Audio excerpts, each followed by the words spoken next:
Good evening everyone, welcome to civil services study. Practice set number 457 पर आ जाइए UP PCS के लिए। और फोकस करेंगे इसमें हम इंडियन ज्योग्राफी के इम्पोर्टेंट प्रश्नों पर। तो चलिए स्टार्ट करते हैं। तो क्वेश्चन नंबर 1 का आंसर करिए। तो राजस्थान के कुल क्षेत्रफल का कितने प्रतिशत हिस्सा थार मरुस्थल है? बताइए। एरिया वाइज सबसे बड़ा स्टेट है राजस्थान। अब इसके कितने प्रतिशत हिस्से पर थार मरुस्थल है?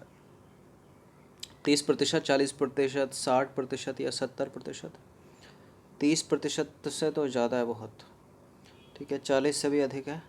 अगर 50% ऑप्शन में है तो उससे भी अधिक है, 60% है। तो देखिए,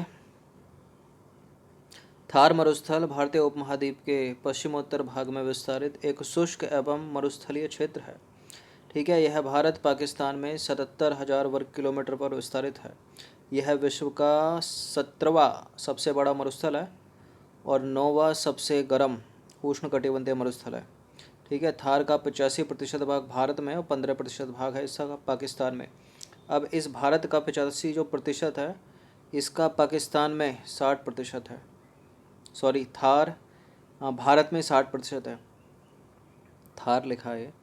तो थार का 60% से अधिक भाग जो है राजस्थान राज्य में आता है। हालांकि यह मरुस्थल गुजरात में भी है, पंजाब में भी, हरियाणा में भी, और पाकिस्तान के जो है सिंध प्रांत में भी फैला हुआ है।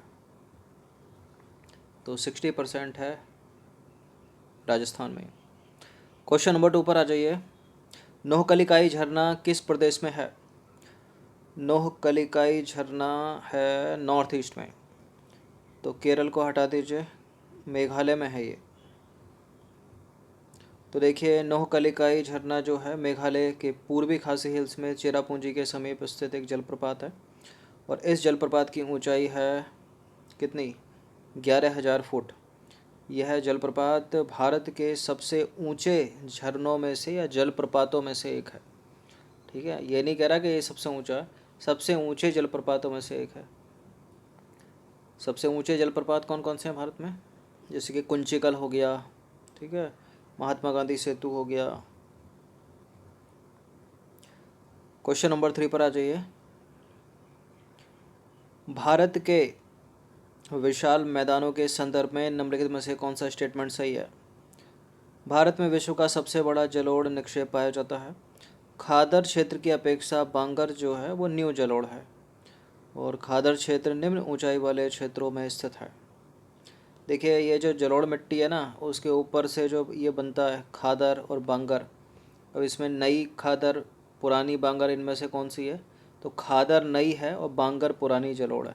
ठीक है, इसको याद रखना, बहुत प्रश्न पूछ के इसको एग्जामिनर रखते हैं, एग्जामिनर।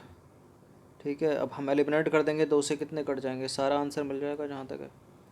ठीक है, 2 का अगर पता हो आपको तो 2 इसमें भी है तो इसको एलिमिनेट कर दो, इसमें भी है तो इसको एलिमिनेट कर दो, इसमें भी है तो इसको एलिमिनेट कर दो, 1 और 3 इसका आंसर हो जाएगा, अगर आपको पहला 3 नहीं पता है तब भी।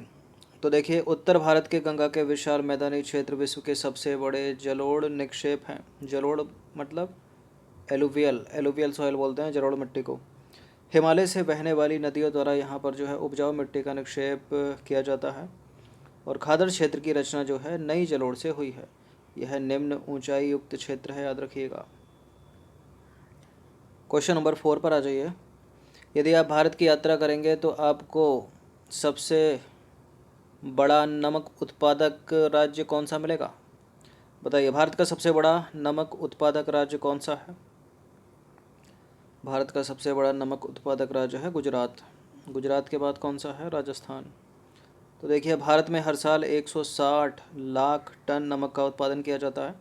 भारत विश्व का, ठीक है, तीसरा सबसे बड़ा नमक उत्पादक देश है। गुजरात, राजस्थान, आंध्र प्रदेश और तमिलनाडु भारत के 4 प्रमुख नमक उत्पादक राज्य हैं। और इसके अलावा देखा जाए तो उड़ीसा के गंजम और पुरी और बालासोर में भी लगभग 30,000 टन नमक का उत्पादन किया जाता है। ठीक है,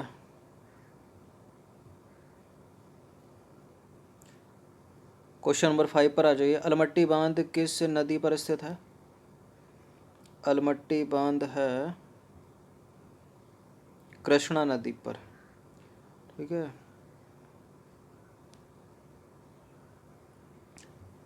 तो देखिए अलमट्टी बांध परियोजना जो है वो उत्तरी कर्नाटक में कृष्णा नदी पर स्थित है।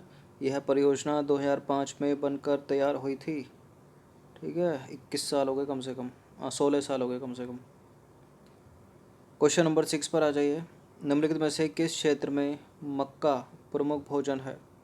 पश्चिमी यूरोप, रूस, मध्य अफ्रीका या दक्षिण पूर्वी एशिया?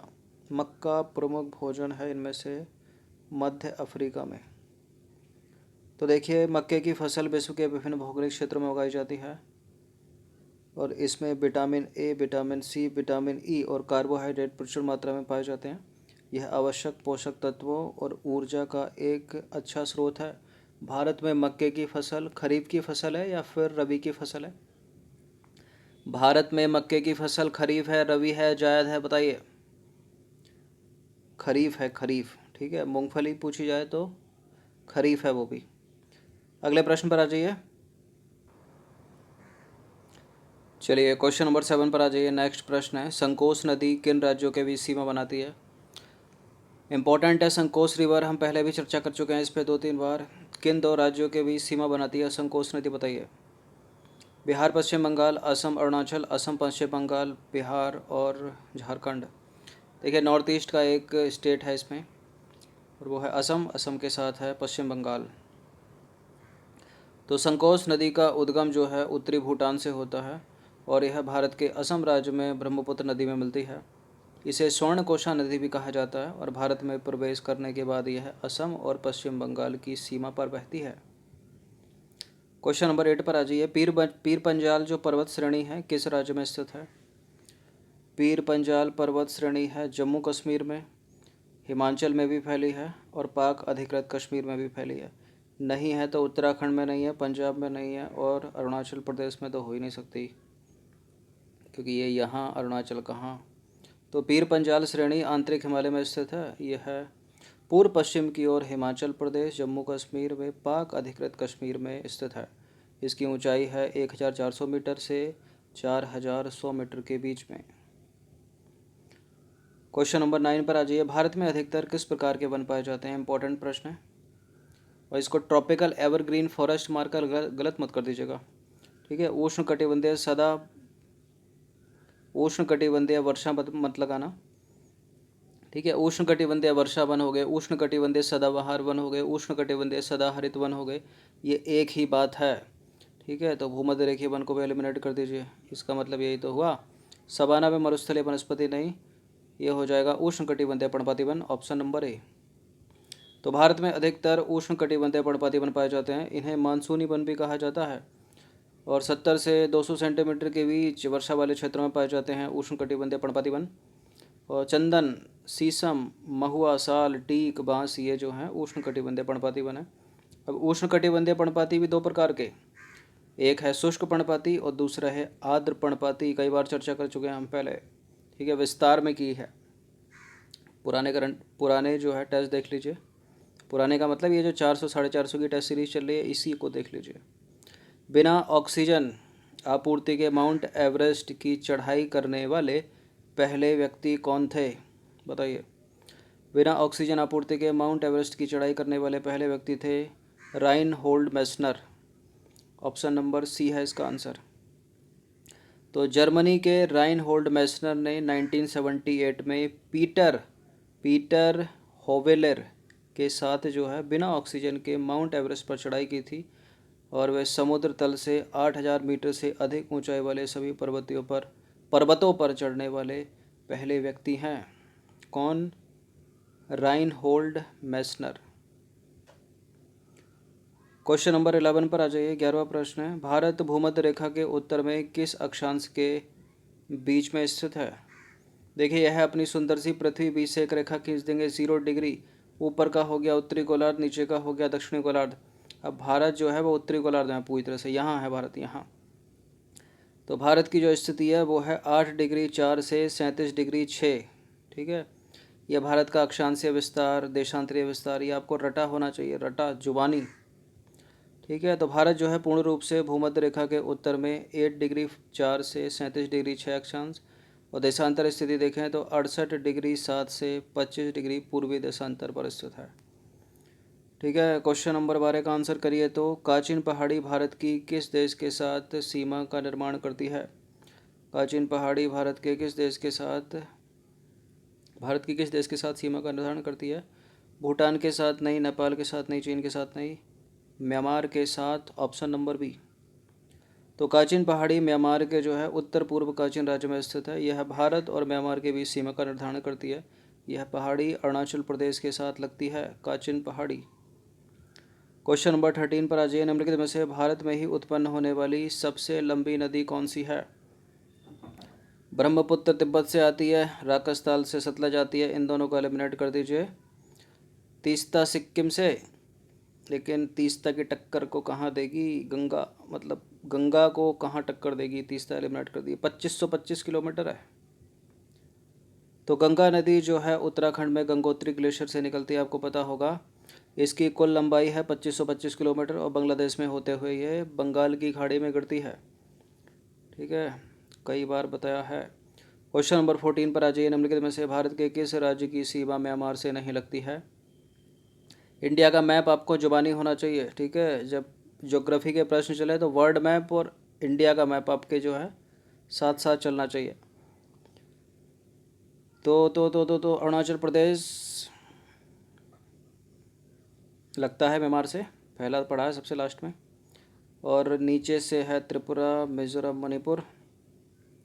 ठीक है, मणिपुर है, नागालैंड भी है ऊपर, असम नहीं है। असम मेघालय छुप अंदर रह जाते हैं, असम इसके अंदर रह जाता है अरुणाचल के।